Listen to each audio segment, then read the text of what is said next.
Hello everybody and welcome back to the channel. I wanted to go over something today that comes up quite often, and that's how hardy is a windmill palm. So I'm standing in my garden here in Georgia in zone 8 in front of a Trachycarpus wagnerianus, and I planted this one in 2022 from a 1 gallon plant, and as you can see it's grown quite a lot since then. It's about 7 feet tall overall height, so it's had really exceptional growth. It's not typical for where I have here. It's because it gets a lot of water from under the shade house, irrigation under there. This is more typical of what I've got out here. I've got about 80 that I'm growing, and I've been field growing these for, I don't know, about 20 years. So I've grown hundreds of windmill palms over the years, all here. Most of the time I'll set them out as 1 gallon or if I can 3 gallon. And here's why. Once they get to this size, they're pretty much good to go. We dropped to 16 this winter, but we had a lot of nights in the 20s, low 20s, mid 20s. We didn't have any days that stayed below freezing, but we had quite a few that were in the 30s. So we had a real winter, I think, like most of the South did. And as you can see on this large mature palm, there was no damage, nothing at all. So that's as expected. Once they get some trunk, and as you can see, this one's got about 3 feet of wood. They really it has to get down probably to 10 degrees or below before it will start seeing some damage. And that's why you often hear windmill palms are hardy to 5 or 0 or below 0.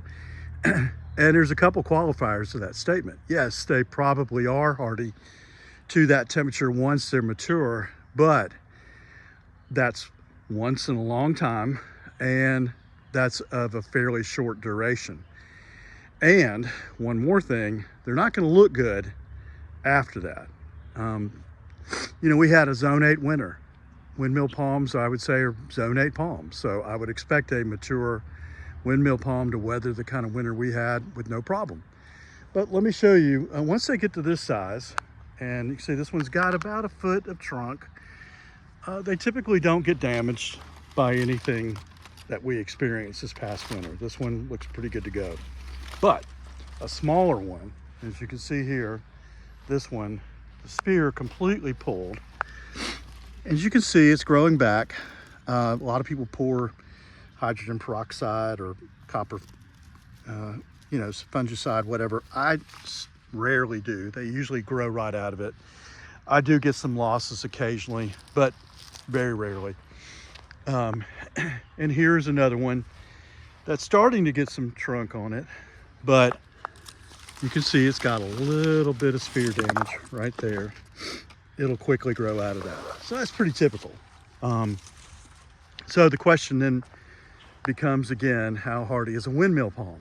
Well, if it's a mature palm, anything down to about 10 degrees, I think you're pretty good to go. Smaller than that, anything below 20, and you're gonna start getting some spear damage, particularly if that lasts a fairly long time and have a lot of it, like we did this winter. They eventually grow out and they do just fine, but you will see some damage. So the idea of it being hardy to something is not necessarily the same definition as being perfect or in perfect condition. Here's another one with some spear damage. And as you see, they're growing right out of it.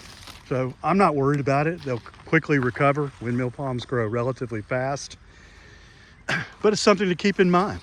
And you know, if you live in a marginal climate, I would not expect a windmill palm to weather 10 degrees every year without damage. It's just not going to happen. So that's a little primer about windmill palms and how hardy they are and how hardy they can be. Again, I live in zone 8, so it's not really much of a test here except for very small ones or some vulnerable ones. I don't protect anything that I've got here. It's all on its own. And so you can kind of see what's going on. I hope this helps. Thanks again for tuning in.